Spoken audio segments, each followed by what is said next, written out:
Danau Segara Anak yang berada di kawah Gunung Rinjani, dipercaya sebagai tempat bersemayamnya makhluk halus dan menjadi istana jin. Nama Rinjani dipercaya berasal dari Putri Anjani, sosok mistis yang dianggap sebagai ratu atau penjaga gunung ini. Banyak yang percaya bahwa Putri Anjani kadang muncul dalam wujud wanita cantik, berpakaian adat, sasak di sekitar puncak atau danau. Beberapa kisah pendaki yang hilang secara misterius sering dikaitkan dengan dunia lain atau dimensi gaib di sekitar Gunung Rinjani.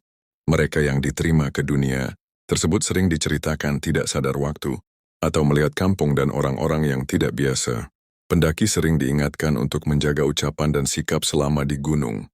Mengucapkan kata-kata kotor, sombong, atau meremehkan alam dianggap bisa mengundang hal-hal buruk atau kemarahan penjaga gaib.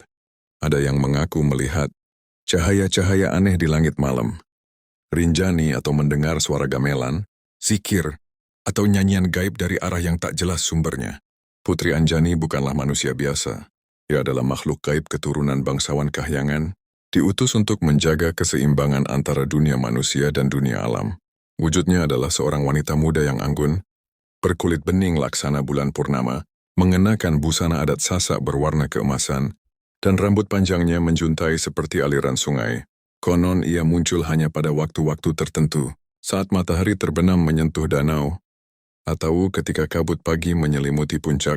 Banyak pendaki yang tersesat mengaku pernah melihat sosoknya, berdiri di kejauhan, memandang dengan mata yang dalam dan damai, seolah sedang menuntun mereka kembali ke jalan yang benar.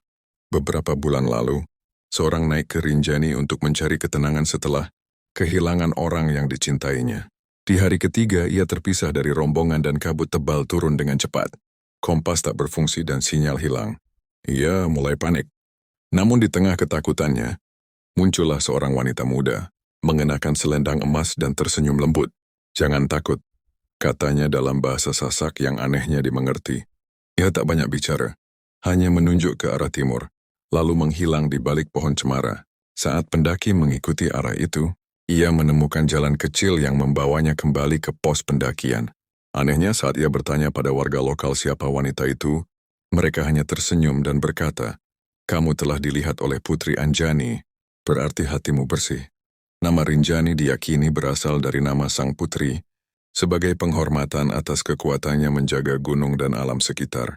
Hingga kini, para pendaki sering mengucap salam atau doa ketika memasuki kawasan gunung, berharap mendapat perlindungan dari sang penjaga. "Kami datang hanya untuk mengagumi ciptaan, Tuhan. Izinkan kami pulang dengan selamat." Dan jika malam tenang, kadang terdengar alunan seruling halus di antara angin pegunungan. Mungkin itu hanya suara alam atau sapaan halus dari Putri Anjani, sang ratu abadi Gunung Rinjani.